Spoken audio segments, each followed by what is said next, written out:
Hi. Hello. Hi, everybody. We're live. And alive. Well, some of us. And alive. All Not on the alive. inside. It's Well, normal, though. we're not all here. We're missing our ever valuable, ever loved, and currently ever missed Callie. She has to work, and that sucks.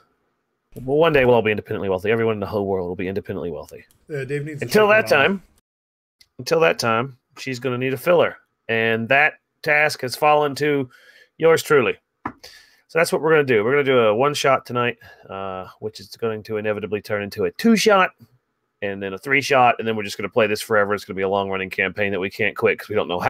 That's not actual fact. Don't believe it.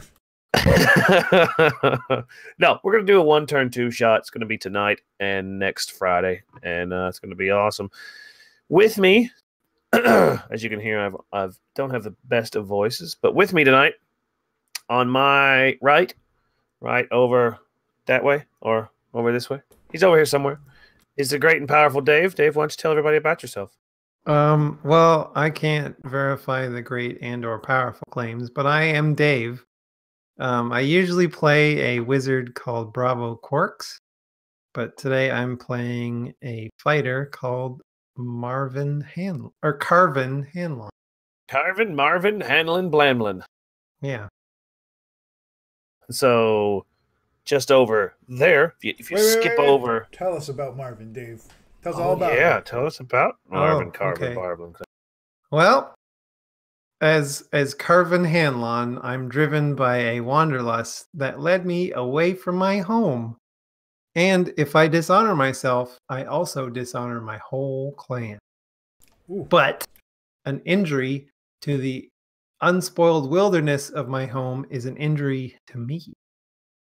And I am also too enamored. I'm too enamored of ale, wine, and other intoxicants. And he's also very quick not to kill people at the first sign that he needs to.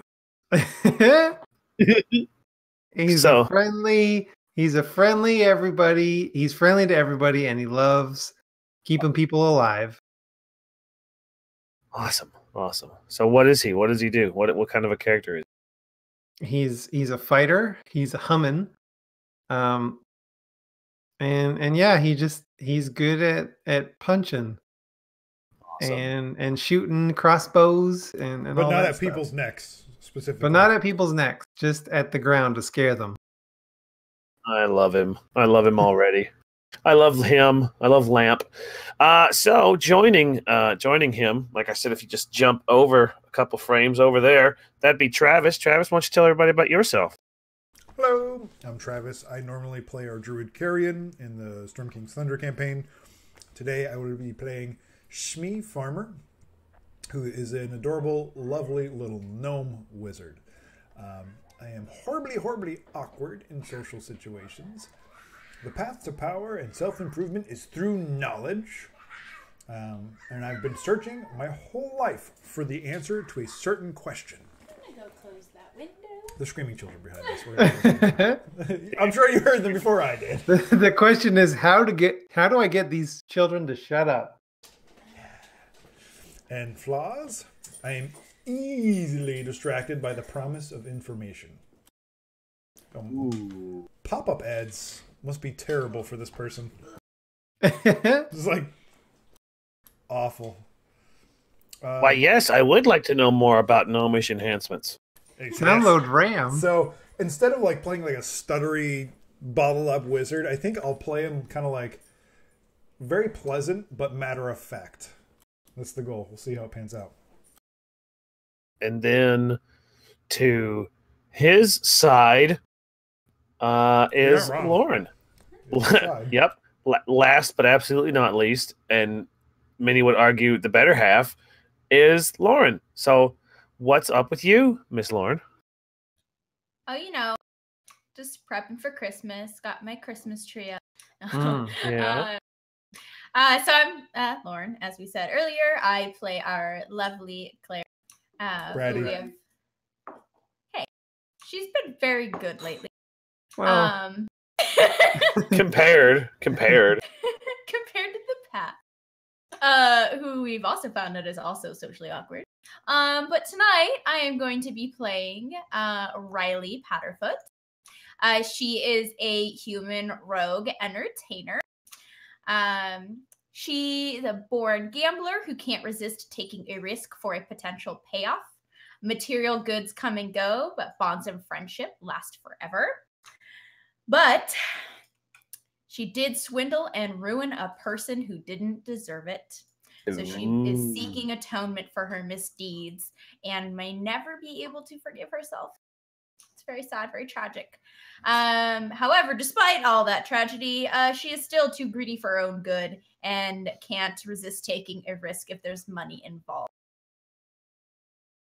Her appearance, she is a shorter human, about 5'2". She's got wild, crazy, short, curly hair that she's clearly cut. You can tell. She keeps her bangs like in the middle of her forehead, and they're always a little kind of crooked. And she's got these bright green eyes.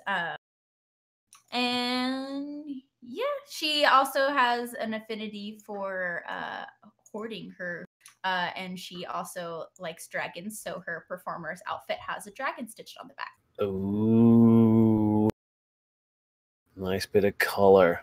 Awesome. Yep. So that's what characters they're going to be playing, and it's up to me to give those characters some place to play in.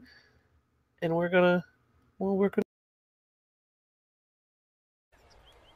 Just let me know if that's any better. I increased some settings. Hopefully I am plenty loud now. You're very loud. So, our story this evening begins a few miles outside the town of Innshaven. Now, our three intrepid adventurers met on the King's Road heading into Innshaven, all looking to seek their fortune. They took their time getting to Innshaven, did a little adventuring, did a little money-making, but the funds had begun to run short. And as they approached the gates of Innshaven, they aren't quite completely broke, but they can see it on the horizon. Funds are short, food shortening. They're going to have to get a job soon. They're going to have to get back to work, get back on the wagon, and get moving again soon. But I am curious, what did our group of intrepid adventurers do before we meet them? So we're gonna bad lib this. Okay, I need a noun. Give me a noun. So let's do Lauren, me, Dave in that order. Go, Lauren. Dave, give me a noun. No, Dave last. Dave last. Dave last. Lauren, give me a noun. House. Okay, Travis, give me a job. A job? Yes, an occupation. A mason. Okay, and Dave, give me an adjective. Wet. All right. So, if I am reading this correctly, before our adventurers arrived at Innshaven, they were wet house masons. So they worked exclusively in wet houses, and they did masonry for those wet houses. Yeah. Experts, actually. And while you guys were doing wet house masonry, what did you call yourselves? What was the group name? Same marching order. Let's have Lauren, you give me an animal. Lizard. And Travis, you give me an adjective.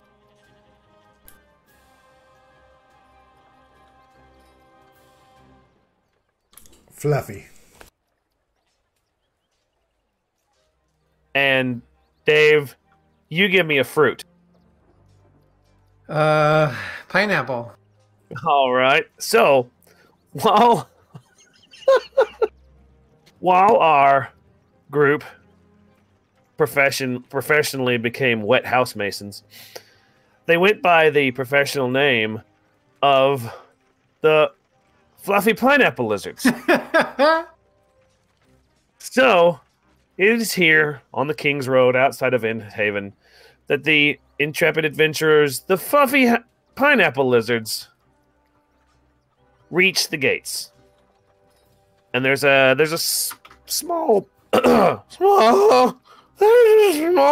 group. There's a small group of rabble around the gate trying to get in. It's very early in the morning. The town hasn't quite opened up for the night. They shut their doors at night, shut their gates at night. And there's the random assortment, smiths, masons, but no wet house masons. You might have the market cornered. And they're all waiting to get in. The gates finally do open, and you're presented an entirely foreign scene to you. None of you have ever been to Innshaven, but you've all heard the tales. It's a large city where someone can make their fortune, or they could lose it all. It's a gambler city. It's a winner-take-all kind of city. As you think, here will be a good place for you to make a name for yourself. A name that may or may not be better than the fluffy pineapple lizards. So as the doors open, you are first, you walk in past the doors. There's a guard kind of on the parapet with a clipboard, and he's, all right, yep, there's 4 women, some horses. He's just making notes of everybody who comes into the town, goes to the gate, and he kind of sees you 3. It's all right. That's fair. Hey, you 3. You 3 with the weapons. Let's stay out of trouble, all right? But he does that to everyone he sees with a weapon. You know, another guy, a few people behind you, has a pole arm strapped to his back. Right there. You keep it safe, mister. Go on. And he's 12 feet above you on top of the wall. So there's not a whole lot he could probably do up there. But okay, mister, we'll be nice. We'll be safe. He seems to be warning us to stay safe. So just inside the wall is a small field, kind of a grassy knoll, kind of waiting area. Wagons are kind of arrayed, and people are making their initial decisions as to where to go in the city. So this is where you all stop, gather together, and exactly what would you like your next step to be in this brand new city of Innshaven?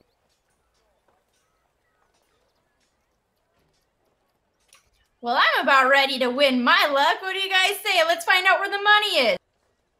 She said, rubbing her hands together. Presumably, the money would be in people's purses.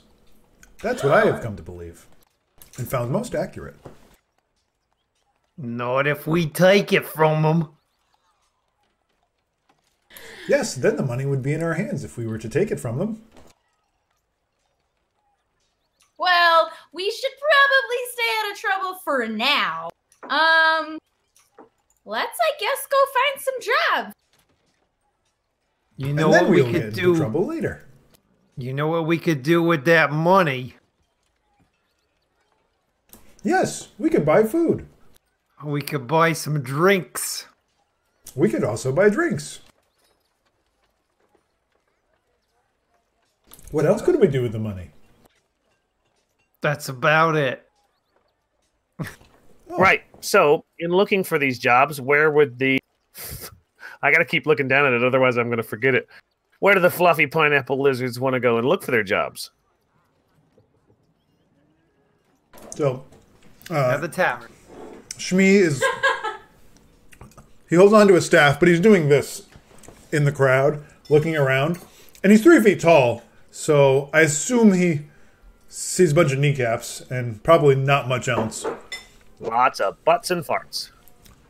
Well, I do not seem to be able to locate any wet houses on this level. Well, I know where there's some wet houses. And I head towards the tavern. All right. Well, that is rather convenient. I didn't think you had been here before. So there is a tavern just across the green space. So the green space is bordered on 3 sides by a cobblestone road. The 4th side is the wall. And on the far side of it, on the far side of that road, there is a tavern. And let's put this one to... So, chat, if you're listening, give me an animal's name. Gotta let the stream catch up. Is it a tasteful green space? Yeah, you know, it's like a park with no trees. Oh, I thought you meant like a lime or something. It's a Field Nice full of sour lime. apple. field full of limes, sour apples, and rotten raspberries. Or Ew. not rotten, but early raspberry. Okay, we have the animal's name as Bunny. And Travis, why don't you give me an occupation? An occupation. Yes. Okay, well, I'll not be disgusting about it then. Oh, Oh, I suppose I shouldn't pick a mechanic, eh? That would be kind of nonsensical. I mean, in universe. How about a cow birther? Oh, You okay. know, someone who helps deliver No. That works. The tavern, the name of the tavern, and you actually see it illustrated as a kind of relief carved into wood hanging above the door. The tavern's called the Cow Birthing Bunny. And so it came to pass that we never did Mad Libs again. They're bad libs. Bad libs. Specifically No, bad, not mad. Bad. We gotta keep doing them. They're so good. So you see that the sign for the tavern reads the Cow Birthing Bunny. I can't believe I formed those words, put them into my mouth hole, and shot them out into the ether. And that's the tavern that you head in. It's got a kind of Western style double swinging doors. I guess I walk and I kick the double saloon doors open, and I walk in and I'm like, where's the barkeep? Did you just say that out into the whole world? Yeah. So the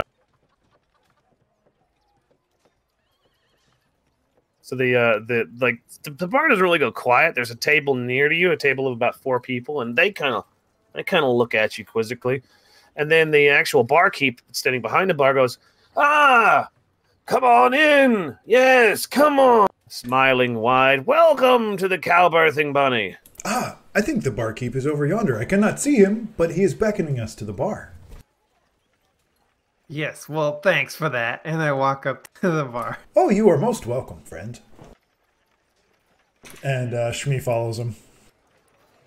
Riley's going to be looking around because she is an entertainer. She does thrive in front of an audience and often will try and set up a shop. So she's going to probably head to the barkeep to grab something to drink and then look for a table to sit at and pull out her dulcimer.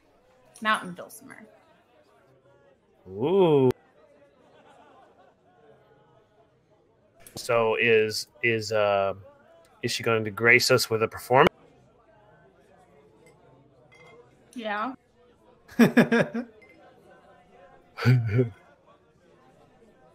All right. Well, so why don't you give me a performance roll?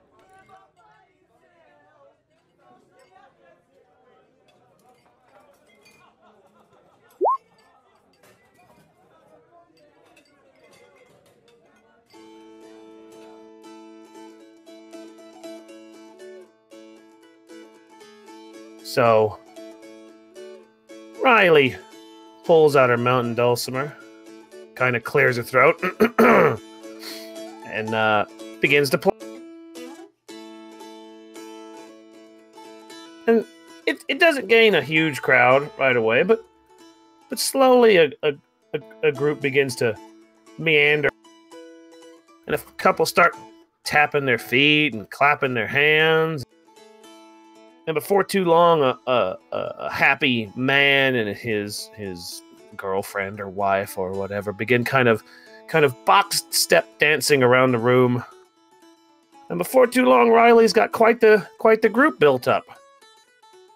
And a few flip coins onto the table. It's not a huge amount. There's no gold pieces, but you managed to collect a few silver pieces. Go ahead and add 4 silver and 8 copper to your character.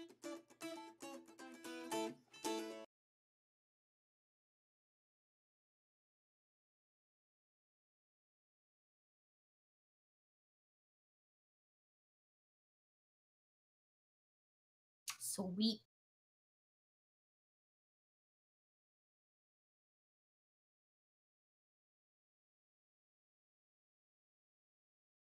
At the end of the song that she just finished and collected, she's gonna like kind of bang on the table. She's definitely cheery. She's trying to rally the crowd, but she's gonna take a break from playing. She's gonna grab her mug and get everyone to do a cheers before she downs the whole thing.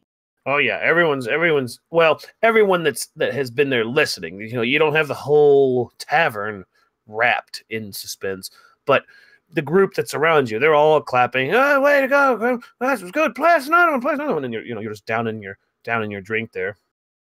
And so I believe, if I'm not mistaken, the gnome and the fighter have gone to the bar proper, correct? See. Yeah. So Riley's kind of back there now. She's kind of like just strumming away, not really like doing a performance, just kind of like practicing. And we'll leave her there for a minute at the table, and we'll go to the bar. And so the barman sees the two of you approach, and he comes over after helping a customer, and he kind of walks past a regular. All right there, Bill. Yeah, all right. And then he comes down to you two. And so then, what can I do for you, my fine gentleman, this evening? Today. What time is it? Do you know anywhere we can get some coin? Coin. You looking for work then, huh? Mostly just coin. Well, this is in Haven, and there is coin to be gained that way, but most honest coins gained through honest work. Well, guess that is that's most what interesting. we're looking for. I wasn't aware money had morality. Right, well, then, if you're looking for honest work, no more honest work than Pax Aurelius. That's go ahead. Oh, no, sorry. At that, he takes out his notebook and he's scribbling down, money has morality, the question mark with a little flourish, investigate later, and then continues to scribble down Pax Aurelius. Like he sounds to me like he's really fastidious in his notes. Yes. Like bartender, 6'4", brown hair, missing eye. Okay, no, not that much. Like all this. Knows man named Bill, has limp, left foot, right? It's like writing all this like esoteric crap. So the barman like sees you writing, and he like looks. He's like talking to the gnome now. Yes, that's Pax Aurelius, A-R-E-I-L. It's A-R-A-R-E-L-I-E-S. Yes, I read Pax Aurelius. Yes, and what about this Pax Aurelius? Well, they're not quite an official military outfit, as they were, because we still have the city guard. They're here. They're doing a fine job. But Pax Aurelius is kind of independent contractors. You can go to them, find yourself some work, make some good. He means to say they're a mercenary group that will pay us money to do tasks and deeds. Lovely. Bartender looks over at Carmen. Yeah, that's what I said, right? I said that. That's what I said, right? Did I say that? That's what I thought it was. That's what I said. Look, I'm not keen to be linking up with no cell swords. No. They have contracts you can take or decline. You won't have to work directly with any people. It's your job. You just go in and get the contract, fulfill it, and turn it back in for your coin. And then he kind of like leans in, doing a bit of advertising. And then you come back here and spend it all on me. Good. You lost me, but then you got me back. What kind of ale you got here? the bartender makes a kind of grand gesture, and that's when you see he's got 5 rather large kegs like built into the wall. Mm-hmm. Ah, you've come to the right. Here at the I gotta look it up. Here at the Cowberthin Bunny, we specialize in all kinds of ale. So why don't chat? Why don't you throw a couple of ales at me? Give me some ale names that the Cowberthing Bunny would have. Some real good ones. Well, Yeah, some real good ones. Purple, you're up with another great one. Shmi, yes, well, excuse me. I did have some questions about that. Not the ale, mind you, but the name of your tavern. The Cowberthing Bunny. I didn't imagine that was possible. Was it a miniature cow? Perhaps a giant bunny? Is there a story behind this? And The bartender kind of holds up a hand. He's just, he's pleasant about it, and the quill is ready to scribble. I kind of smirk and I go, yeah, seems rather implausible. Nope, it doesn't quite work like that. The Cowberthing Bunny is well, you see, that's my wife's name, Bunny. My wife's name is Bunny, and well, she's back home on the farm just outside of town. You probably passed it coming in on King's Road, and where we have a large herd of cattle. So well, that's my shame. wife, Bunny, and she does the Cowberthing. That's a shame. I really did want to see a giant cow, or bunny, or tiny bunny, or giant bunny. Well, thank you, though. And he scratches off. He had clearly written, like, started filling out, like, profiles for the giant bunny and miniature cow, and then just scratches through it.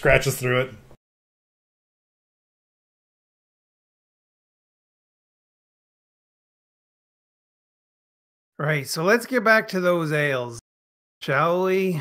Oh, right, sir, you are. Right, sir, you are. I have got some of the finest in the whole land. I've got, and he goes all the way down. It's kind of hard to hear him. I've got down here. This one here is called Antled Caballo. It's a beautiful 200-year-old brown ale.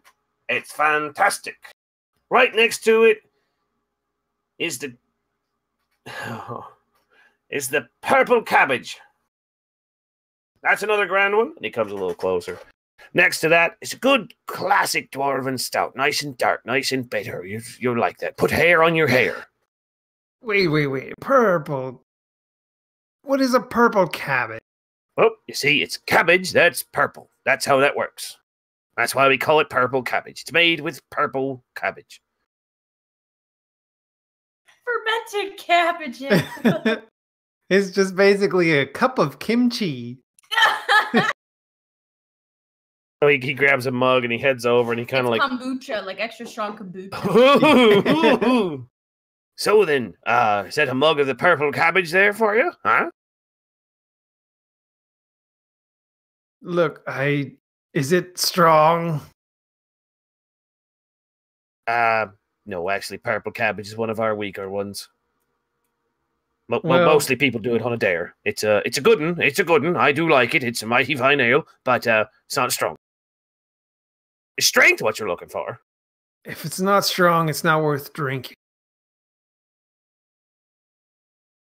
I can't pronounce that, purple. We don't speak Portuguese. Do it.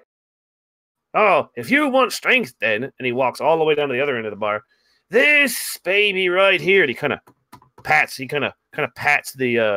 keg, and this one here is Capirana capritosia. Oh shit, caprotica. It's a good one. This one here is a good one. I didn't come up with the name. My fellow bartender, he made it, named it, and sells it to us. So that's our strongest one. 20% alcohol. What? What's the name of that one again? I can't quite make it out. Is the strength related to the number of syllables in the name? Can I pour a pint for you? Yeah. Go ahead and give me one of those. He gets a mug off the shelf, kind of blows it out. All right, then. And he walks over and turns and fills it's a big frothy head. It comes out of the top of the ale. All right there. That'll be 1 gold piece for you. Oh. Uh. Say, friend. The bartender kind of pulls the ale back. Yeah? Seeing as how we've gotten on so very well, do you think you could, maybe knock it down a bit? Knock down the price of my strongest. I don't think that's possible. A lot of rare ingredients go into this spear. It's very expensive to make, you see. Well, you can't very well put it back in the cask now, can you? Oh, but he could easily. He'll just very carefully dump it right back in. See that little cork on the top? He'll just unplug that and then dump it right back in. Look, just shut up. Oh, okay. Well, I suppose it can. Look at that. Never quite thought of that before. Thank you, sir. Thank you, little one. That's what I'll do. He begins to climb up on the bar and get back up on top of the keg. All right. I'll be with you in a moment. Just stay. And he gets the cork. You can hear the pop of it as it comes out. And he just very slowly, you got to watch as the beer just goes, just really loudly, clatters back into the barrel. Oh, you're spilling some. See, I told you he could do it. Yeah, no, he's making a bad show of it. Like there's some spilling over the side, and it's not quite working. Some of the foam is frothing off down the front of the. It's a travesty. It's a travesty to good beer. Yeah. And then he finally finishes. Oh, well, that's good. That'll do that there. Look at that. You got most of it back in there. Yeah, I think I got most of it there. And he kind of runs his finger around the rim. And, yeah, that's a good one there. That's a good one. That was a good pool. That beer was. So, yeah. And what else can I get you that's not 1 gold? I assume there's some spatter on the table, and I would I'd put my finger in the speckles of beer on the table and be like, oh, absolutely. Just trying to get some, yeah. That was good. Yeah. Yeah, well, yeah, that's a shame that you managed to get it back in there. If only there wasn't a spout of knowledge here. Oh, thank you. He's handy to have around. Oh, yeah, handy. Yep, that's what he is. Oh. So, like I was saying, what can I pour you doesn't cost you 1 gold? Well, I grab my coin purse and I sort of thumb through it. I'm a bit tight on coin. See, that's why we're asking you about the job. See, and I just need something to do me until we can get some more. Well, then you had better head post haste over to Pax Aurelius. They'll be opening right about now. He kind of tries to look out the window to see how light it is, kind of see what. I'd be heading over about now. They should be opening up. If the city's just opened, then they're not far behind. Right. Well, I guess with that, we'll take our leave. Thanks, I guess.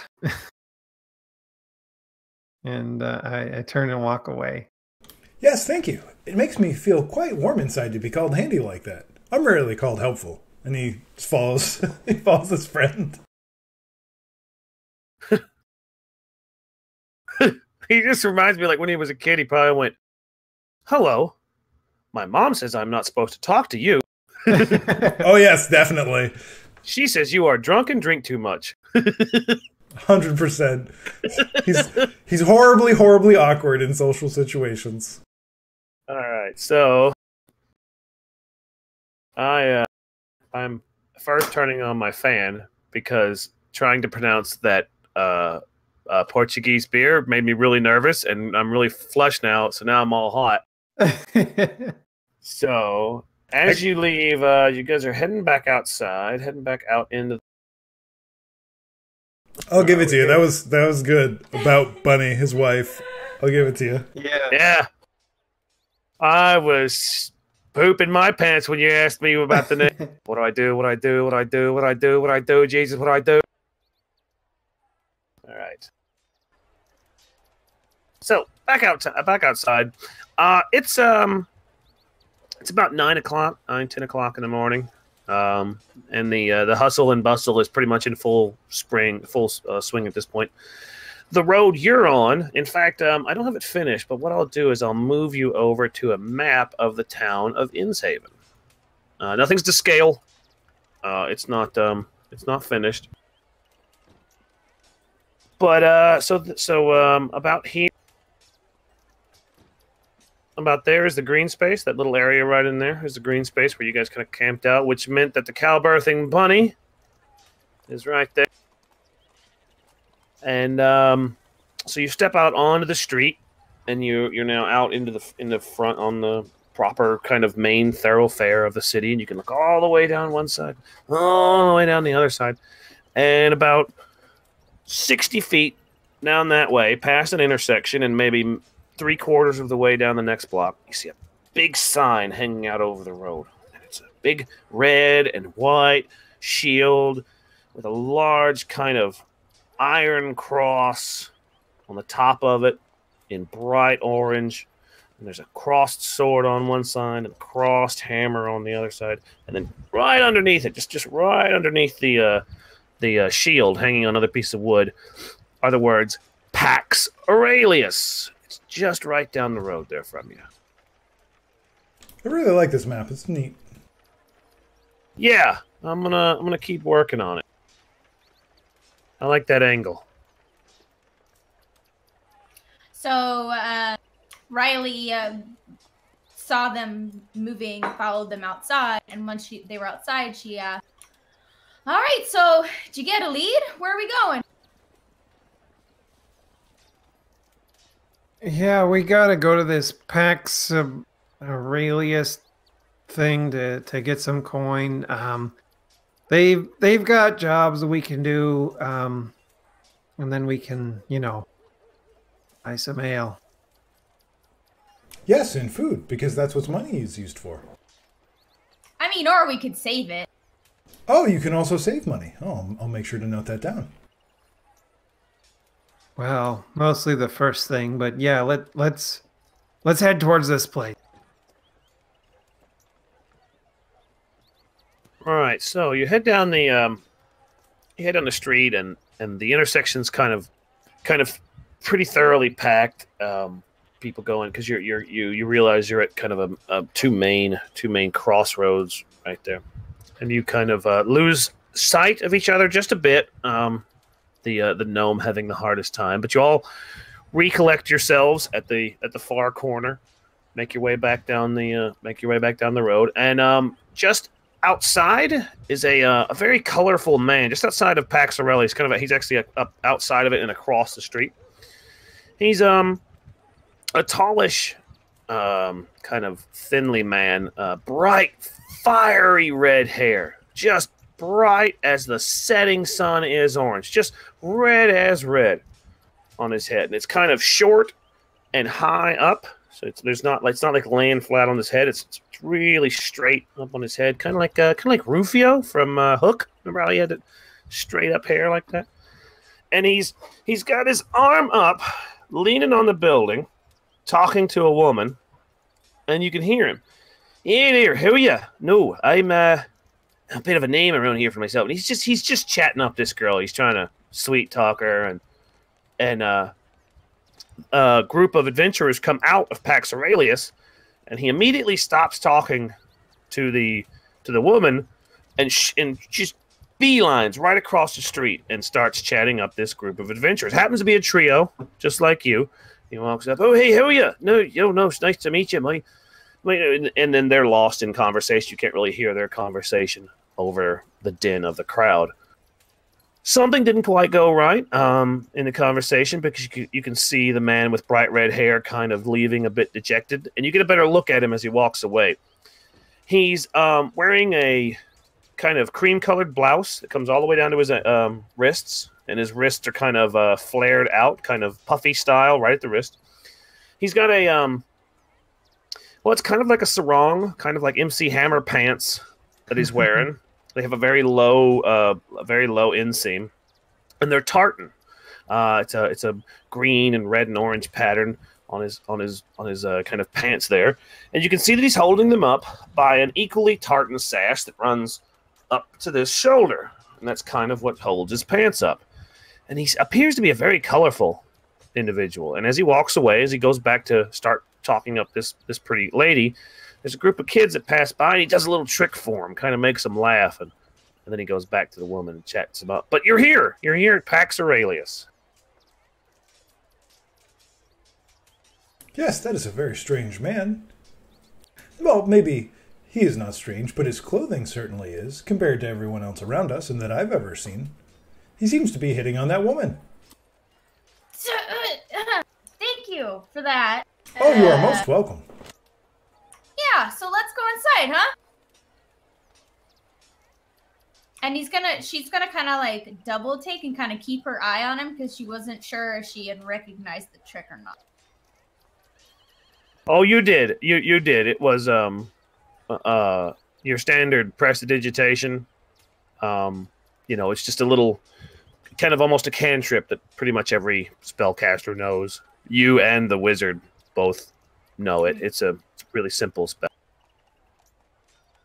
Well, still, she's wary of it as she walks inside and pushes the door. So you push your way into. I thought that was the dog squeaking on a toy at first.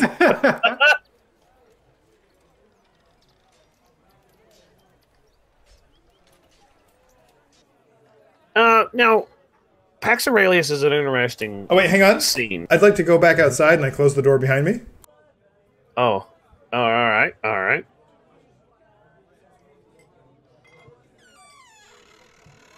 And I kick it back open again. No, get back in here. Oh yeah, sorry. Yeah, I will be right in. Would you quit fooling around? We got stuff to do.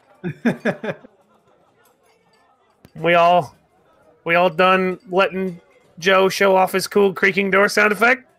I'm gonna go ahead and advance the plot now. As the door swings closed, I kick it back open again.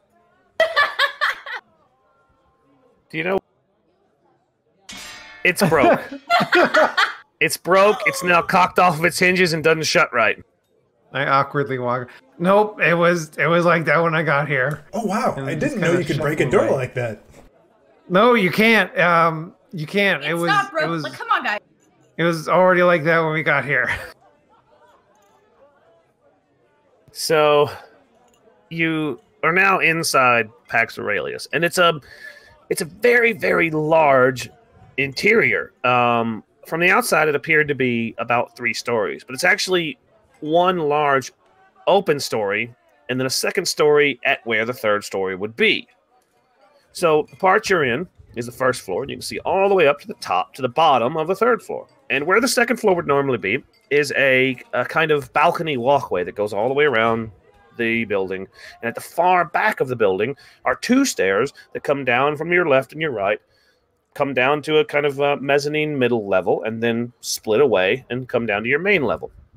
And it's at this mezzanine level where there's a large round desk. I don't mean like it's a sphere that rolls around the floor. I mean it's a circle that sits flat on the floor. Behind it is about half a dozen different individuals, and they're all passing out paperwork. It's a kind of controlled chaos where a group of adventurers will hit the counter, talk with a person behind the desk. Person behind the desk will look behind their desk, further behind, find a piece of paper, hand it to them. They'll talk about it. Person will take it or not. Maybe there's an exchange of items. Maybe there's some kind of more paperwork given. Sometimes you see some coins exchange hands. And then the adventuring group will gather up, talk, and disappear out the door behind you. Some will go up the stairs to a room. Some will come back down the stairs to where you can see up against one wall is a kind of make-do tavern, almost. It's not as fancy or as colorfully named as the Calberthing Bunny, but it's kind of a waiting room, if you like. So it seems that if we go up to that desk, the circular one over there, we can bang on the top of the desk and they will give us jobs to do. So let's all go up there and bang on the desk. Well, you're not wrong, buddy. Let's go. Seems like a good idea. So when Shmi gets up to the desk, he's gonna he's only 3 feet tall, so either he's eye level with it or it's too tall for him. But he's gonna get a hand up there and just start, just on the desk everywhere. I'd boost him up. So you all approach, and immediately there's in the instance there's no one there to greet you, but there's a very large group of 6 people just to your group's right, and they're just finishing up with their contract. They kind of cheer inwardly amongst themselves at the work they're about to get done, and then the woman that's helping them kind of comes over and comes to you.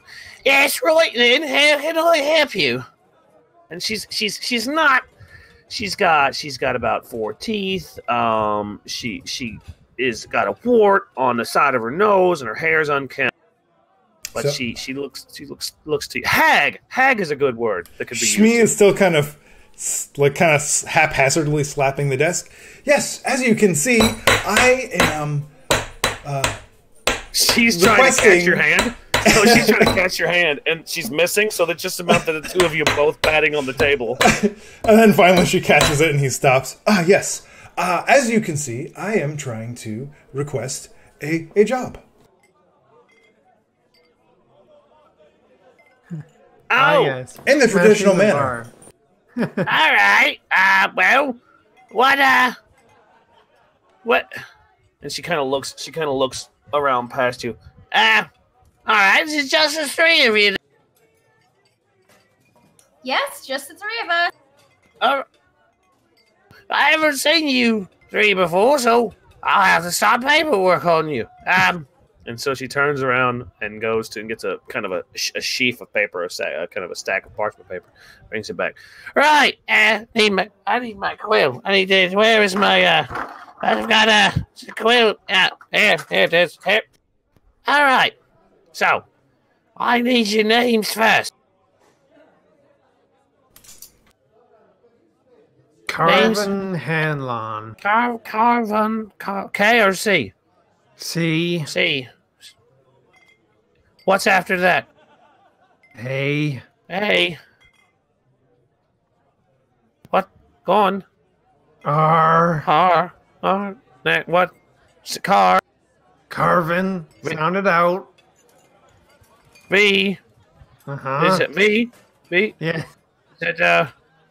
Is it an A? Because A. I. Carvin. Not Carvin.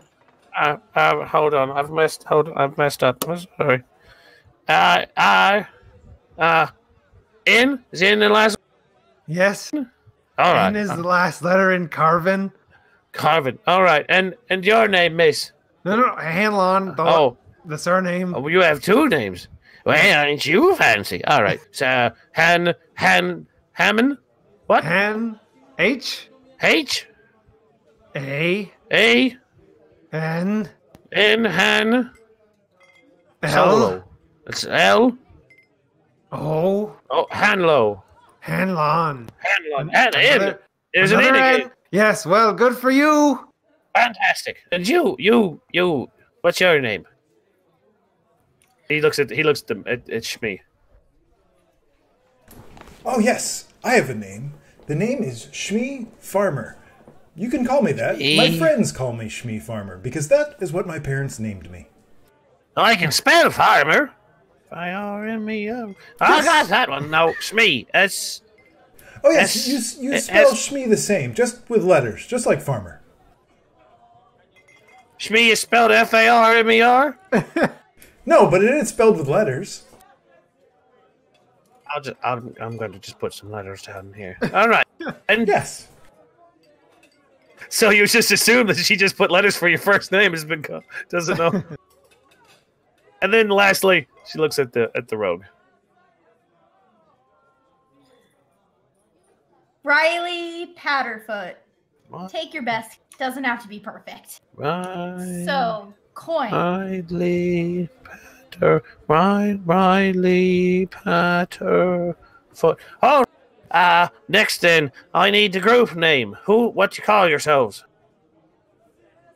Yes, I call myself Shmee Farmer because that's what my parents named me. No, that's not. What's the group if you call yourselves as a group? Yeah, the fluffy pineapple lizards. Fluffy pineapple, fluffy, fluff. Nope, no, fluff. Nope, no.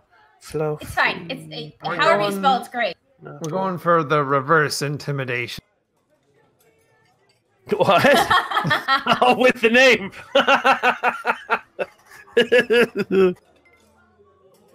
It's All all right. the rage these days. So you're here looking for work, are you? She keeps writing as she goes.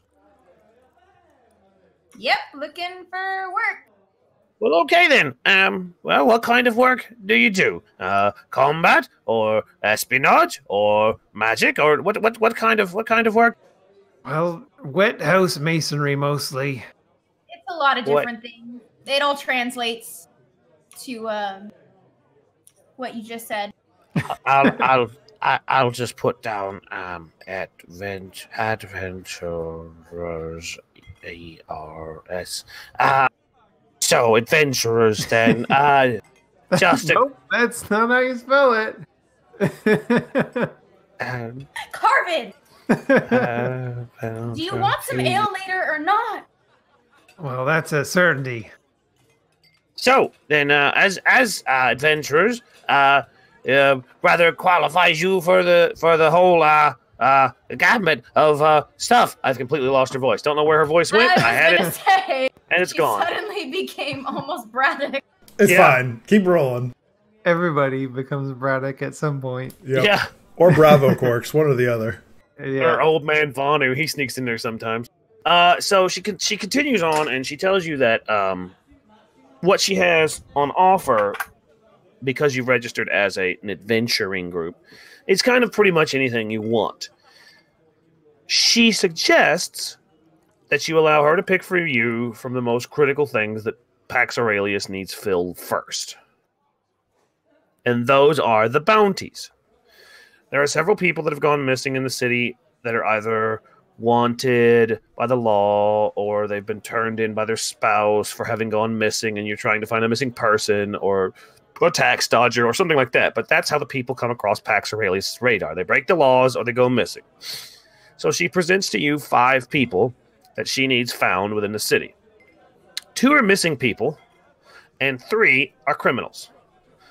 The 2 missing people are 1 man and 1 woman, and the 3 criminals are a man, a dwarf, and a halfling. Which would you like to know about? Missing people. All right. I'd like to know about both. She looks at you. Shmee. All 5. The missing people. Because Oh. She smiles. She smiles at you specifically. Thank you, love.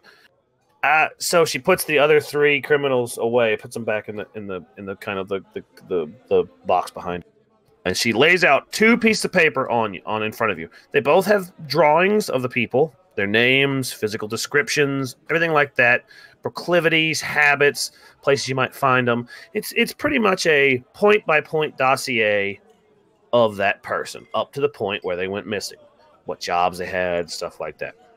So the first person you're looking for is a man.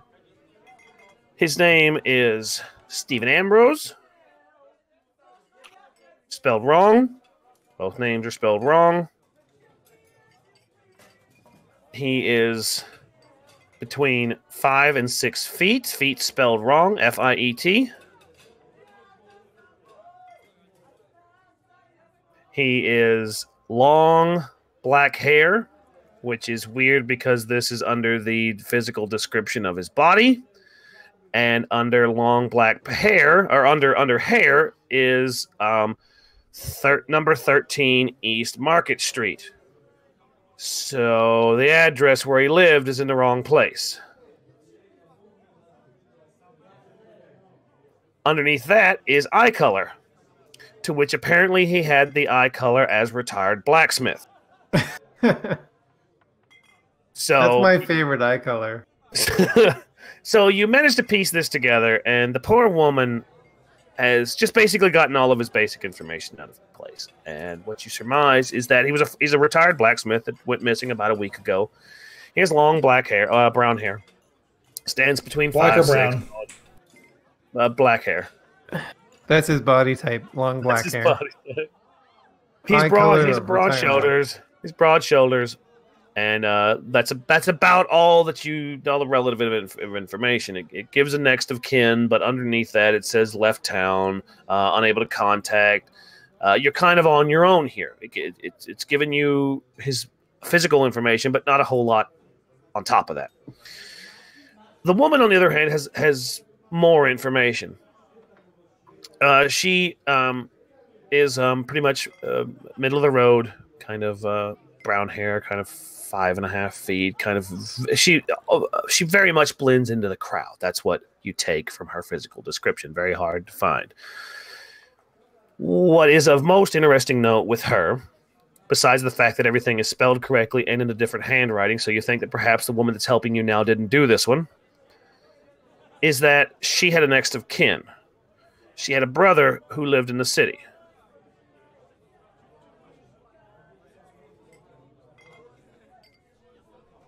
Is the brother's information marked down?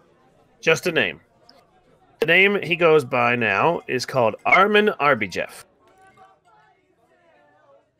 I really like the drunk singing in the background of this one. What's her name? Hmm? Yeah, What's her yeah, name? name? What's her name? Have you asked? Is it on the paper? Oh, the missing person. I'm sorry, the missing person. I thought you were talking about the lady behind the counter. No, her name is Felicia R.B. Jeff.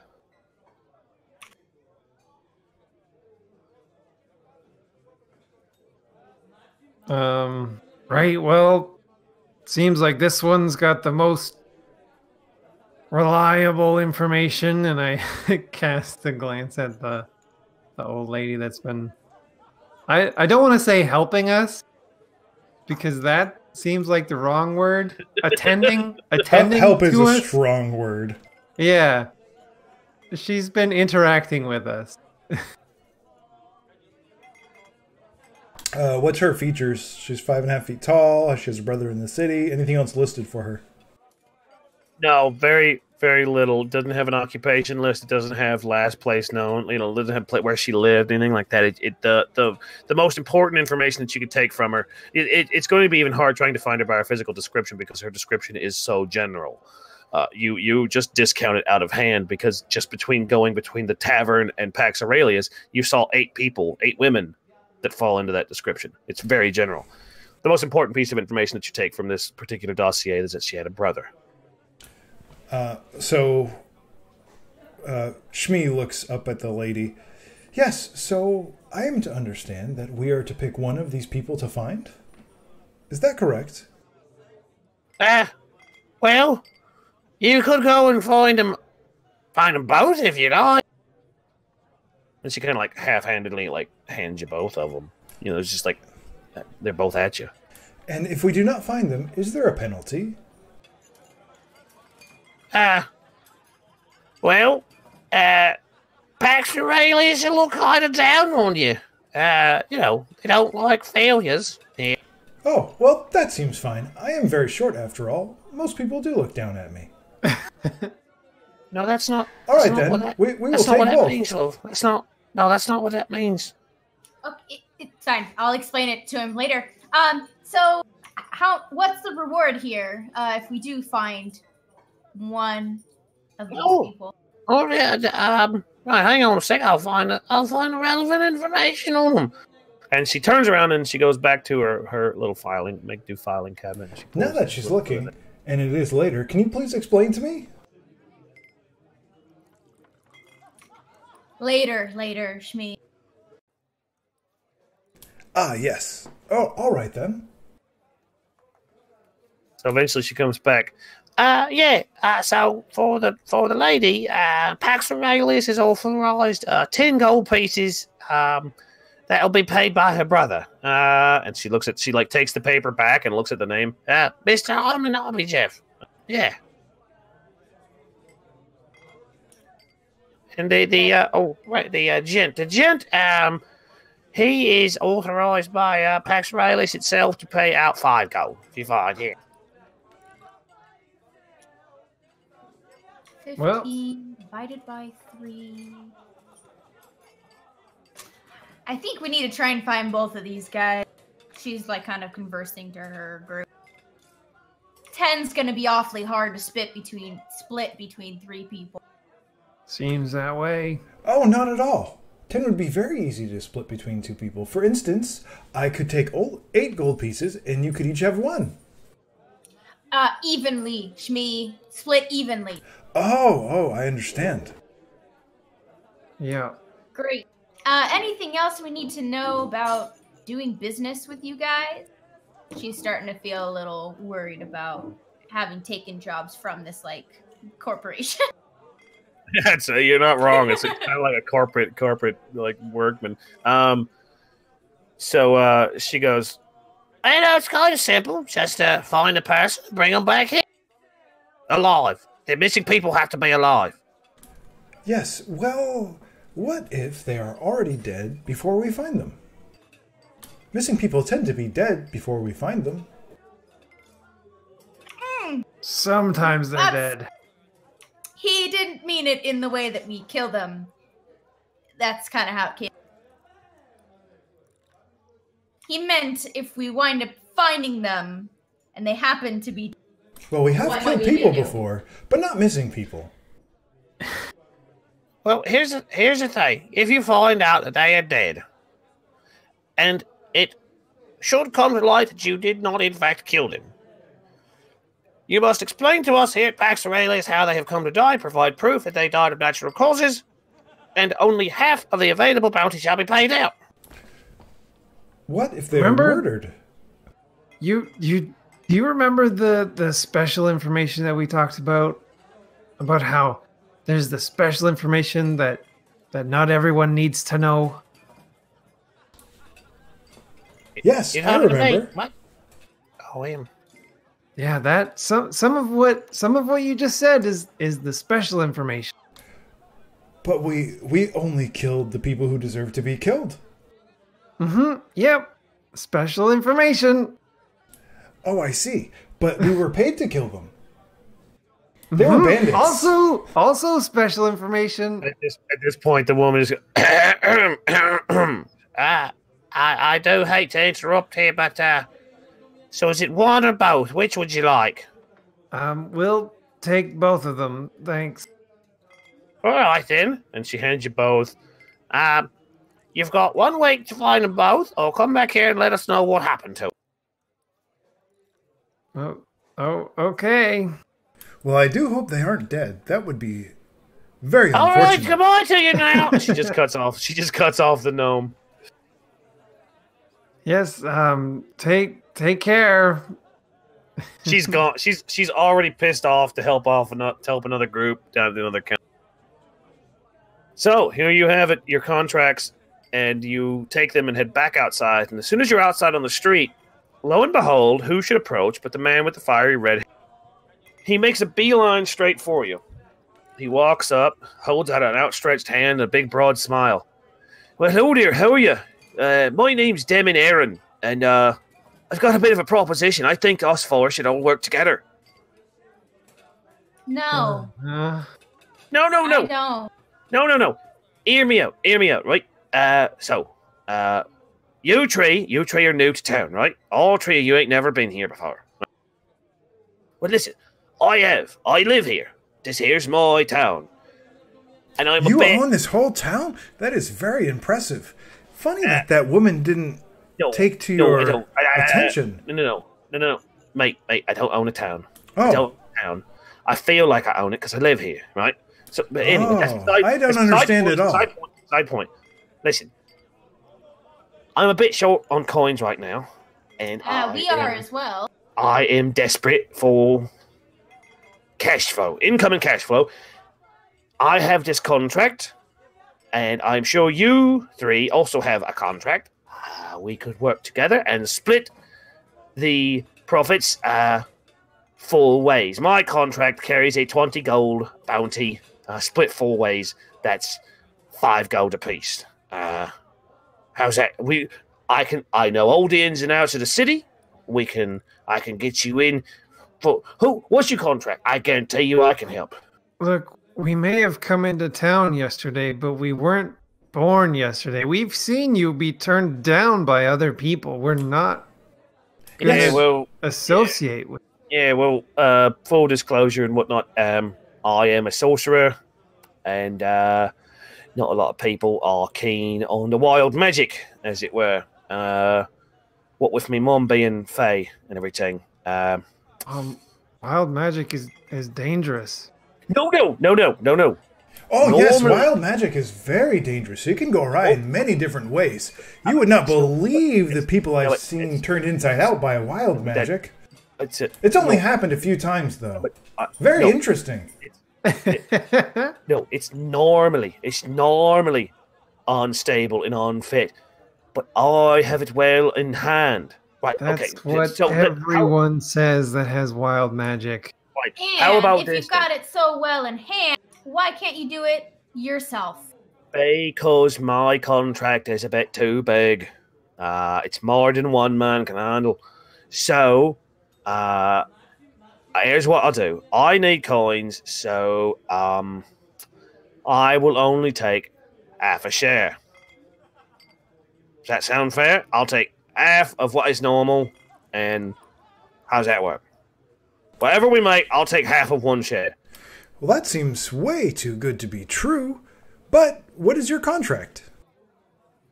Well, mine is for a missing person. It's a criminal. He's a bit of the underworld type. But I know where to find. I don't know where he is, but I know someone who does know where he is, and we can go and find him. Yes, but what if he is dead? How about it? Are we working together? Come on. I'm fantastic. You're fantastic. We'll get together. We'll do fantastic. You don't seem fantastic. That lady over there turned you down and walked away. You're half right. Ships in the night and all that. We are fantastic, but we're gonna have to pass on this one. All right. I didn't want to do this. Now, wait a sec. You said you would take of half of one share. Yeah. So, what we'll do... Your contract? No. Whatever we make, we'll split 4 ways, and then whatever my part is, you take half of that, and I'll keep the other half. And then you'll take my half and split out however you like. Do you see what I'm saying? So half of whatever I make goes back to you. I was under the impression you were only taking 4 gold from your contract, and then half of that would be 2 gold. I mean, I was kind of understanding that as well. Half of one share of... Yeah, for my contract, I don't know what yours is. I don't know. We'll all be I mean, we can just do mine. That's fine. We can do my contract. It's fine. You seem too eager. It's because I am very hungry and I have not worked in days, sir. Well, I'm sure there are much easier things to do to make coin. Like scrubbing gutters. Right. But, well, guys, extra coin. She's gonna kind of... 1 second. I'm just gonna kind of scoop him off to the side. Now, does he have to see our contracts or just take our words for it? Because if he just takes our words for it, we could end out with more coin. Are you suggesting that we lie to him? Not he says lie. it full volume. No, Shmi, it's not lying. And keep your voice down. Oh, if it's not lying, then what is it? It's special information. Oh, we are going to give him special information. So Shmi immediately turns to face the man and says, we're apparently sharing special information with you.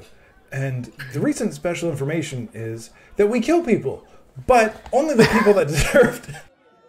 Sorry. I just saw Lauren go like this out of the corner of my eye. Hang on. All I want to see is Lauren's actual hand come into Travis's actual hand camera and just actually clamp his mouth shut. We kill people, but only if we're paid to kill them. Nope, we're not sharing the special information. This is the special information, the information that we don't tell people. But you just told me to tell him special information. Actually, we didn't, Shmi. You made that up. Oh. Well, now I am very confused. That's okay. Just don't talk for a sec. And she's gonna turn to I forgot your name already. Can? Carvin. Carvin, what do you think? Do you think we can get away with that? I'm not fan of lying. Yes, I do not like lying either. It's not lying, it's just not giving the whole truth. But if it gets us more coin... So you mean it's willful misdirection? I suppose that is not lying, depending on how you're looking at it. But if you know that you're willfully misdirecting them, then I would think it would be lying. It's not lying. It's telling most of the truth. So if you only tell the truth, you're only intending them to understand the falsehoods. So they interpret it as the truth, even though it's not, but you only told them the truth. So therefore you are not lying, even though they don't have the whole truth. That's exactly it. Yeah. Demon Aaron clears his throat very loudly. Okay, so... And she's looking for nods of approval. Okay. What we have is not a lot. But we do have 2 missing persons. And since... Oh, we don't actually have the missing persons. We need to find them, though. The cases, you didn't let me finish missing persons cases. And we could use some help with your offer of taking half of a share. Oh, that is fantastic. So, it's agreed then. We're going to be working together. Yes. Reluctantly. But we should take our cases first. They seem like they'll be easier, since you've had yours for quite some time. Right. Yeah, no, that's fair. That's fair play to you. Let's so then so you're looking for missing person too then? Yes. Yep. All right, well, it's fine. It's fine. Don't need to know who she is. Don't need to know who they are. Don't. I know the bloke what can find her. Right? How did you know it was a her? It's always a bird, isn't it? It's always a bird or some old drunk geezer, isn't it? We do have 2 missing persons. That is right. Sort of suspicious. Right, I bet you, Gold Piece, you've got 1 bird and 1 old dead bloke. Huh? Right? Bloke done went missing and a bird ain't showed up in weeks, huh? You're very good at guessing. No, I told you, I know this city. So then, let's be off. We'll go find my contact. I guarantee you he'll know where we're at. Right? Off we go. Come on. And he's already like 4 steps down the steps. Come on, let's go. Right. Will your contact cost us any more money? No, because he knows me. He's my old pal. Great, because it's coming out of your pocket. That is fair. All right. Cannot argue. All right, that is fair. All right. So off we go. Right. Let's go. Off. Yeah. And we go. So everybody goes, and we are going to take a quick break. We're going to be back in 10 minutes. You 3, if you want to go, feel free. I am going to take a moment to shout out our friend Ann Palmer over at Curious Crafts. She is on Twitch. She just had a great stream where she made Christmas ornaments, but her normal streams, her everyday streams, are Tuesdays and Thursdays. They run for about 2 hours. And she makes D&D terrain, guys. She makes awesome stuff for D&D. So do yourself a favor. Go give her a follow. Go follow her on Twitter. At Kajari on Twitter. She's fantastic. Thank you so much. We're going to get out of here. We will be back in 10 minutes. Bye. Is that metric or imperial minutes? It's kind of important. Lunar minutes. So it's actually like 9.5. See you soon in however many minutes he said.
Hi, everybody. Hello. Hi, everybody. We're back. We're all back. Everybody's here. I'm here. Davo's here. Lauren is here. And Travis Travissimo. Travisissimo. So, when we last left off, our three brand new adventurers had met a man named Dem and Aaron. And Dem and Aaron offered to show them the ropes, and let them around town, and help them with the quest in exchange for a full share, to which they promptly told him to go to hell. And then he said, okay, half a share. And then he said, well, okay, that's all right by us. So now we rejoin as the party are making their way through the streets at Demon's direction. So he's kind of out front of the group, and you keep kind of losing him every couple of blocks or so. He'll get a little too far ahead of you and you have to stop. You guys will catch up, and he's just a font of useless information. This street, that street, here person lives here, this thing, that thing, and it's filling your head with so much not useless information, but it's so much to have to take in. It's so much, this person lives here, maybe I should remember this. Do I need to do this? Shmi is writing all of this down as they're walking. His quill is just... And finally, he's taking you very deep into the city. You can't see the walls from where you're at. You're very, very deep into the city, and he brings you to a very affluent part of the city. The place that you were, where Pax Aurelius is a very well-traveled spot. So it's naturally well-kept because lots of gold is going through that part of the city. But you've passed through not quite the slums, but the places down on their heels. But not here. Here, all the paint is fresh. All the glass is sparkling and clean. There's brass accoutrements on everything. And he stops in front of a store. It's got glass windows, but it's very dark inside. You can just see candles lit inside, and there's a figure inside the shop that you can see through the windows. He's behind a counter handling a customer.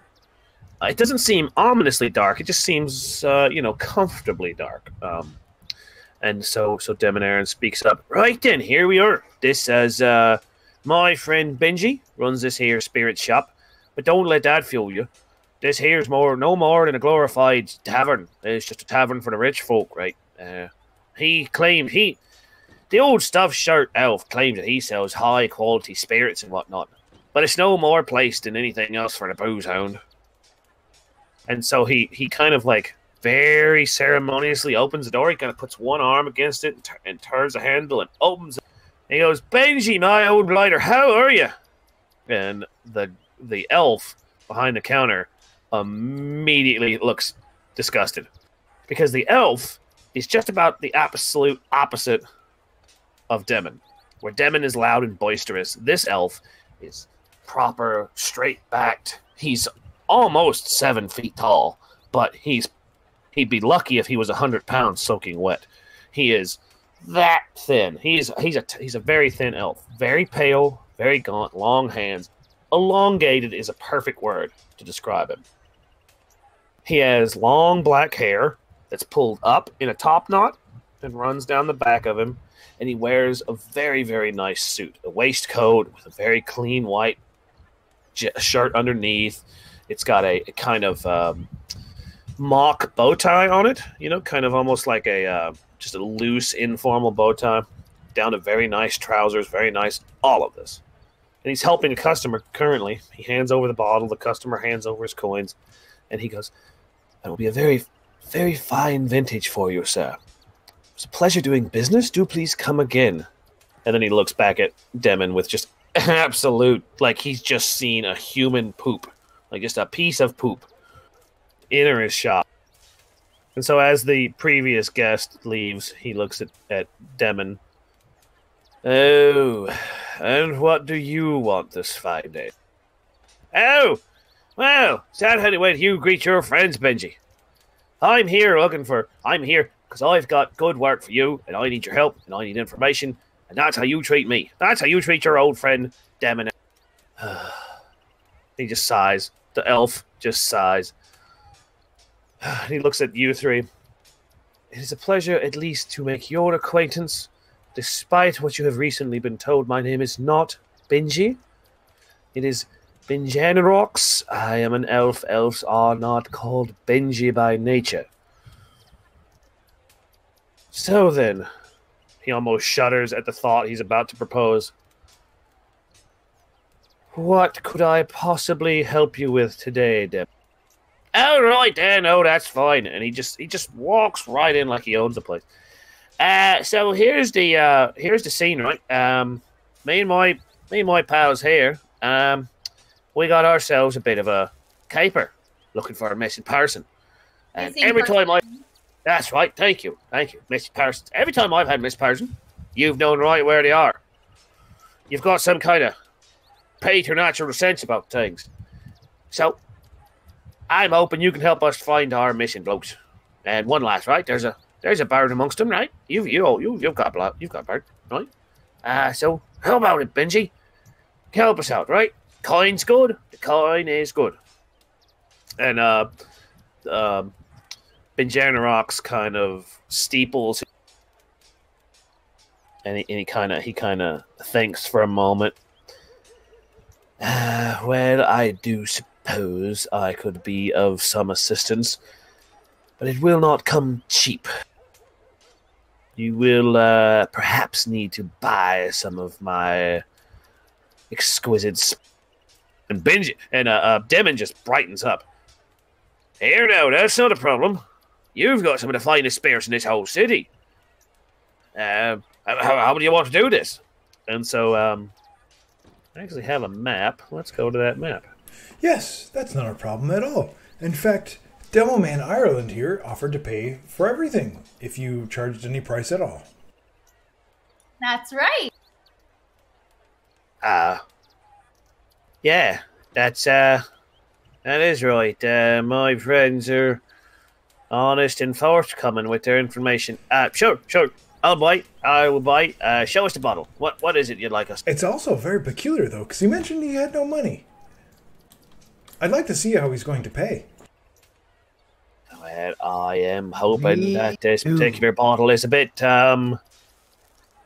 cheap or on the cheap side, or that Mengenerox will let me pay later. But anyway, so Benji, the elf, beckons you to the other counter. There's kind of a gap between the counter, and he walks over.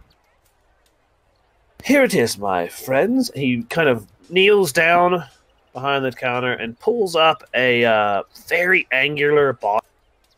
No, can't see. Hold on, just.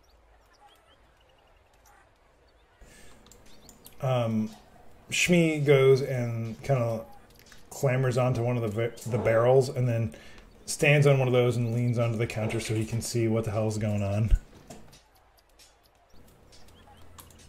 And so everyone approaches the counter, and Demon's there, right there with you. And the elf produces this bottle. It's a ceramic bottle. It's not clear. You can't see through it, but it's very angular. Most bottles are kind of rounded and smooth, and they look like you've expected the bottles. But this looks like it was carved almost. And he says, yes, I have been holding on to this particular bottle of spirits for several months now, and you would be doing me a great service by taking it off of my hands. So this is Dwarven spirits. It is made from the distillation of both herbs and mushrooms and a very particular type of fungus that grows down in the depths of Dwarven holes. No, but believe me, no bottle should be sold without ample samples. You must know what you're drinking before you buy it. So here, I propose that we all try some. So he lines up 5 glasses, they're very nice crystal cut glasses, and he pours a measure into each one. And he raises up the glass that he has, and he starts kind of moving it around, very much like a sommelier. So as you take the spirit, you'll notice first the smell of the earthy, hearthy aroma, and Carvin just downs it. Gone. Yeah. And so, if you would, please join. Civil, so she's gonna be pugging along with. Join me, please. Everyone, join me, won't you? Please have a drink. I slam my cup back on the table and go, "Yeah, I'd like another sample." All right, just a moment. If everyone, let's all join. Let's all join your friend. And he downs his glass, and Demon drinks his. You guys drink yours? She's not gonna drink hers. Shmi smells his first. Does it smell okay? It smells very, very strong. It smells like very strong alcohol. It smells of the earth. It has a very earthy smell to it, kind of like wet leaves or a kind of partially rotted log. It's very. I'd always wanted to put a partially rotted log into my mouth. The smell. So he switches it and smells it. Knowledge is power. Scribbles down his notebook and then drinks it. So then the whole group is now looking at Patterfoot, Riley. Don't worry, my dear. It's perfectly all right. I have great pride in selling completely potable alcohol here. Yes. And I assure you will enjoy it. Yes, it's probably not poisonous. After all, he did drink it first. In which case, he may have an antidote. If it was poisonous. She's gonna go ahead and hand it over to. Here's your sample. So I'm assuming Carvin just downs it again. Down the second one. Mm-hmm. So Carvin, I will need you to make 2 Constitution saves. Oh, good. Travis, would you please make a Constitution save? I have to make Constitution saves for 2 NP. Oh. Yes, of course. So, the first one was a 1, and then I got a 16. I rolled a 14. And so as soon as Demon downs his, he's like, oh dear Lord, that is Gowler. That is a terrible liquor. And when you drink it, it tastes of cloves and herbs and cinnamon and spices, and it's right up in the nose, and it's like your sinuses get cleared out. It goes straight up into your head, but it's not bad. You could drink more of this. It kind of warms you, like it kind of warms as it goes down, and you kind of, man, this ain't too bad. I kind of like this. This is good. I could take on the whole world. Kind of like that scene from Big Trouble in Little China when they all drink out of the liquid. It's like, heck yeah. May our colors never run. That kind of thing where they're pumping themselves up in the elevator. So you guys feel really good. You guys feel great. And so Dem and Aaron is like, dear Lord, that is Gowler. Fair play to the man who can drink that. That is a wicked, wicked ale. What kind of fellers come in here and buy that? And Benji kind of steeples his fingers again. Well, my dwarven clientele find it quite enchanting, and I have sold several bottles. I just simply haven't had many dwarves in here. It's dwarven in make, Demon. That's who drinks it. Dwarves. Actually, you're the kind of man who would buy this bottle, because he requested that you buy this bottle before you give him information. Or, pardon me, before he gives you information, and the rest of us as well. And he's addressing Riley now. Have we assuaged your fears? Would you do me the great honor of trying some? And he pours a little bit back into your glass and slides it over to you. It is quite tasty. My fingers are still tingling. Yeah, you wouldn't like it. Pass it along to me again.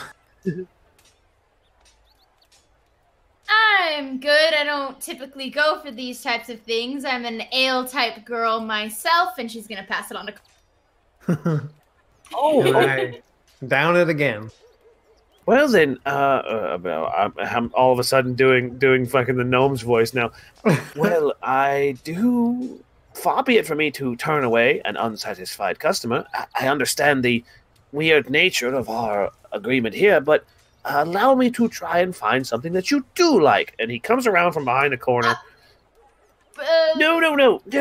I insist. And he we're not here to buy things. We need information, sir. I don't want to waste your time. No, I do understand.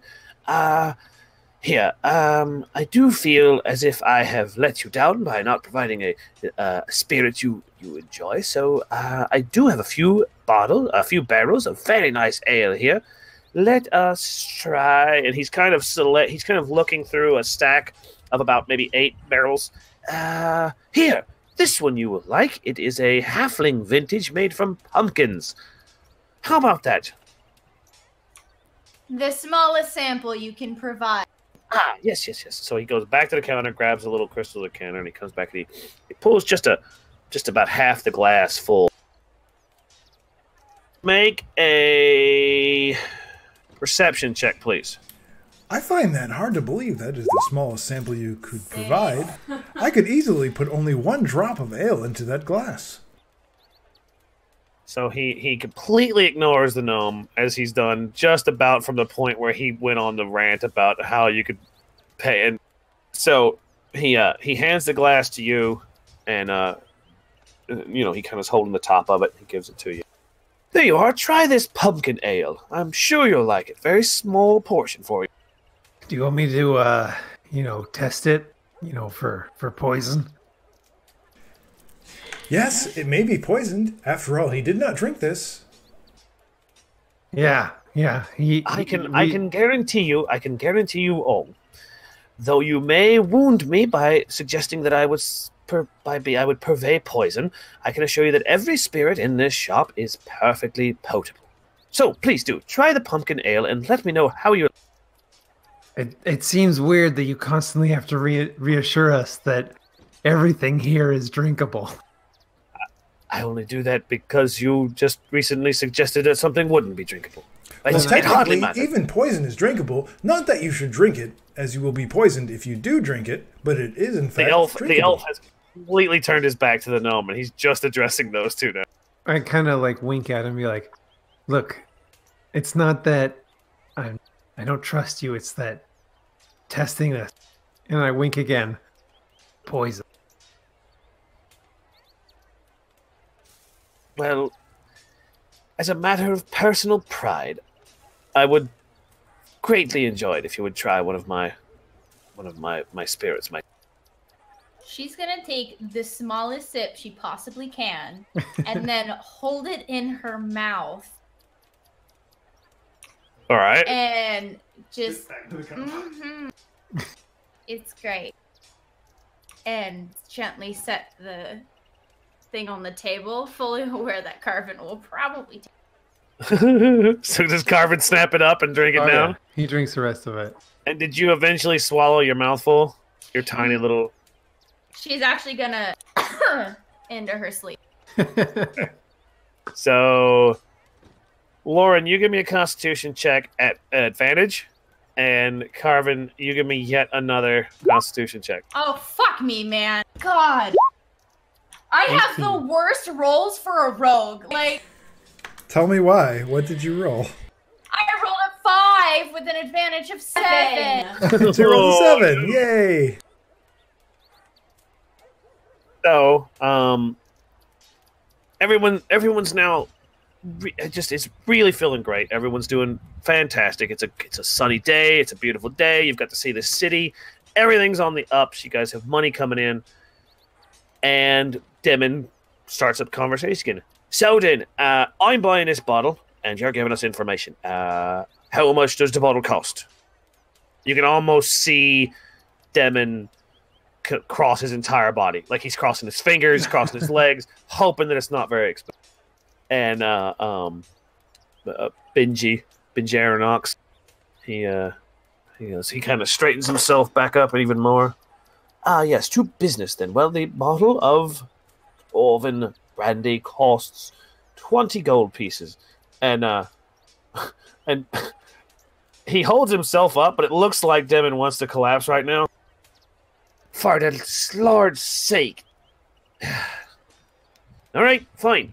I can't pay you now, but I'll pay you from the money we make from this mission. How's that? Does that work for you? That seems highly improbable. You're sure it'll be nowhere near 20 gold. It could be more. Could be way more. So Benji keeps going. Under this normal circumstances, I would decline. But Demon, you have brought me a great deal of business. You have brought me this business here, and I feel that I have generated a relationship with these three fine individuals, and they will return and buy more spirits.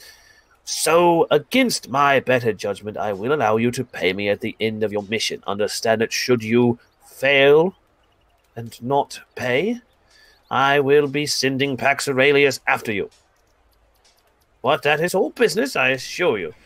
Yeah, that's... How much would you pay for a Pax Aurelius contract to go after Benji? Sorry, not Benji, not you, but Demo Man Ireland here. That remains to be seen. I do have faith that he will pay. It is more of a contingency in case he doesn't. Worst case scenario, you understand. And he doesn't wait for the response. He just turns right around and back to Riley and Carvin. So then, you three are looking for missing people. Yes. Well, I am very good at finding them. How can I help? Well, we've got this contract here, and he kind of like slams it on the table. Like, we're looking for an average lady who has a brother. Oh, this would be difficult. What else do you have? Well, we got this other one. I slammed the other one on the table. And Demon, you said you had one as well. That's right there. I've got this bloke here gone missing a few days, about a week ago too. I've had a contract for a month. I am sorry. I need him found. And he slides him over. Oh, all right. Well, you'll need to give me just a moment, and I will help. He takes the three contracts. And he disappears behind a curtain, and you all are left to your devices. I follow him up to the curtain. He, as you approach the curtain, he stops, turns around. Oh no! I must insist. You remain here. Stay behind the curtain. Stay here in the parlor. I assure you that I will return shortly. He says, physically putting a hand on your chest. Yes, okay. I will remain here and wait. In fact, here, do please sit at this table, and he finds a very small bottle of alcohol. Take this, and do enjoy. Compliments of the. Oh, he hands you a clear. I will try to enjoy this. So the four of you go and take seats at the table. And do you partake? He puts the alcohol on the table, but then he goes right back to the curtain, and he does remain behind it, but he's trying to listen and hear anything that he may. All right, give me a listen check. Carvin, you just tear into that liquor? Yeah, I follow the alcohol. I'm not even going to bother with a Constitution check. I rolled a 5. You are unable to tell what's going on behind the going on behind the curtain. You did hear a door shut, and you think you might have heard the door lock, but you're not positive. There's no way you could. So Demon goes up to the table. Right in. Well, he could be a couple of minutes. We might as well sit down and make ourselves comfortable. So after hearing the door shut, he returns back to the table. Demon gathers up the glasses from earlier. What is that bottle there? What's in there? The clear Seems one? to be empty now. You didn't drink an entire bottle of alcohol that fast. Want to bet? Yeah, I am good at bet. Make another Constitution check. Okay. 18. Fucking Christ. No, you didn't finish the whole bottle, but you downed about half of it before Demon could get to you. Ease up there. Ease up. Hold on to that there. Let's see this here. And he pulls away. It's a crystal decanter, and in it is a kind of rose-colored pinkish liquid. Ease up on that there. If I know my spirits as well as I think I do, that's Elven plum brandy. That'll put you on your arse. Well, probably. So Carvin That's the plan. needs to apply a status. Needs to apply a status. What am I rolling? Oh, you failed plenty of Constitution checks. I just need to tell you what the status is. Okay.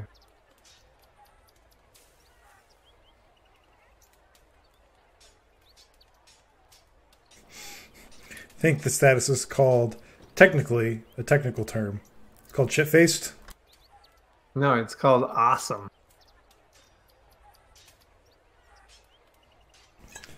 Alright, I gotta say, I've been drinking this mead all night, and it's very good.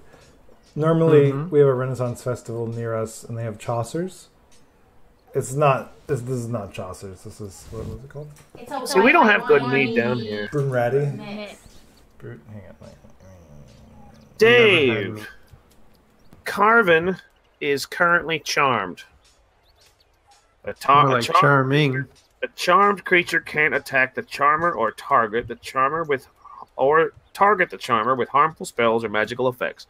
The charmer has advantage on any ability checks to interact socially with the creature. Okay, so I can't attack the alcohol. Oh wait, actually, hang on.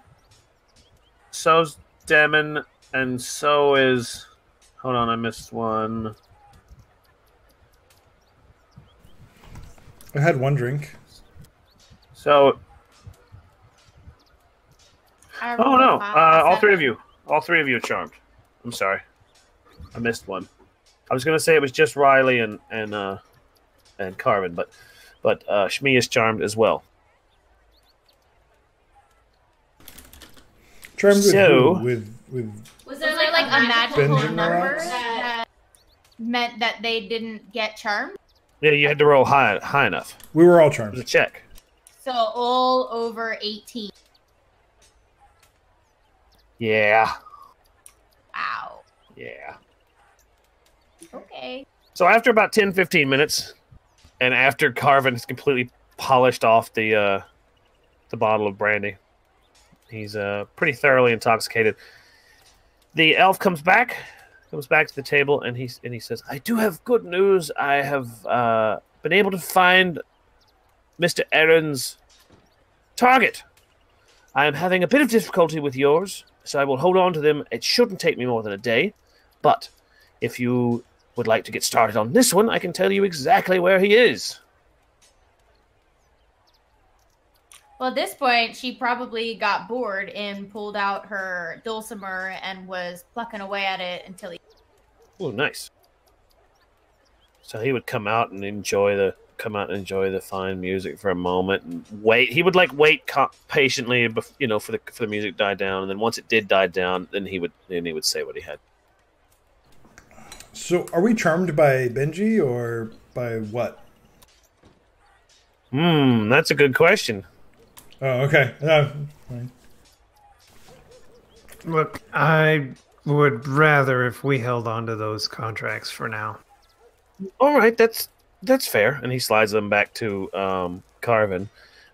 So, Demon, this one, I'm afraid you'll find him in the sea caves. Demon kind of steps back. Hang on there. That old boy's down in the sea caves. What, the ones that run underneath the city? I am afraid so, yes. As my divinations have found, he may have been down there for some time. He is alive, though. He is very much alive. I can assure you that he is alive. You will find him down. Well then, so how about it, boys and girls? To the sea caves then? Let's go. I guess we go while the getting's good. Do not feel the need to wait. You can continue to search for the other two, even though that we have the contracts with us. I'm sure when we return, you will have found them. I will endeavor to do my best, good sir. He says as patronizingly as possible to the gnome. Ah, excellent. Now, about the sea caves. In what manner of caves are these? Are they in the water? Demon cuts Benji off. It's probably best if we start heading that way now. Tide will probably be rolling in soon, and we're going to need to get to those caves before that tide hits. I'd hoped that he'd just be in some house here in town, but this is going to be a bit of a stretch. But that's fine. That's fine. I'll show you. I'll be your guide. I will get you through this. So then, off we go to the caves. Oh, to the sea caves. Would I know when the tide rolls in? Generally, I mean, just is it tide close to now or a few hours? You've got time. Okay. So, Benji the elf is already kind of headed off and is cleaning up. He's taking the glasses and the empty bottle, which he is very disappointed that the entire bottle's empty now. He just looks at it. And... So, Shmi Oh, sorry. How was the brandy? You mean plum wine? Plum wine. It was good. I am so very glad that you enjoyed it. So yeah, it was great. What was Shmi? What about Shmi? Shmi didn't have any, but it must have been quite wonderful, or perhaps not. He doesn't seem to be very picky about his alcohol, but it is all gone. Thank you. No, it was a good one. It was a real good one. Yeah, maybe next time he'll share. All right, let's get out of here. Probably not. All right, so the four of you head off down out of the city, and about an hour or so walk, you come to a cliff face. Demon is very nervous. Well, I hadn't been hoping to do this. It's been so long since I've had to do anything difficult like this. And he kind of ties his rope onto a big tree and starts kind of rappelling down very poorly. He's not really great at this. Well, I found a beach and the caves here. Come on, let yourselves down. And if everyone would be ever so kind as to give me a acrobatics check. Let's call it an athletics. Let's do athletics. You know what? You pick. Whichever one is higher for you, athletics or acrobatics. I'm not rolling again, but I got a 23. Okay. I got it. I got a 16. Sorry, it happened at the same time. I just assumed. Oh, okay. This What on seems... athletics? 16. So Shmi looks at the rope and then looks at everyone climbing down. And yes, this seems quite dangerous. I don't think that this is something that I should do. Look, if you just jump, I'll catch you. It's fine. Don't touch me. Use the rope. It's fine. It's okay. I'll just jump into my arms and then I'll catch you. I don't trust that you will catch me. It's about a 40-foot cliff. So how does Shmi want to get down this cliff? Are there any, he looks along the cliff on either side. Are there any paths down the cliff at all? There's a very, very, what might be a path. You're not entirely certain. A path might be there. Give me a survival check to see if you can find a path down the cliff that doesn't involve going down a road. I rolled a 5. Well, give me a dexterity saving throw. Roll a 12. I catch him. I try and catch him. All right, you give me an athletics check to try and catch the small ball-shaped gnome. 10. Wow. All right, so Did I fall? Is that what happened? you start your way down the path, Shmi, but very quickly you kind of lose it, so you kind of make up a path on your own to try and get down the cliff, but then the angle of the descent kind of gets away from you, and you start going faster and faster and faster and faster, and then you're in just a full, uncontrolled run, just down the side of this cliff. Oh, this is not good at all. I did not intend for this to happen.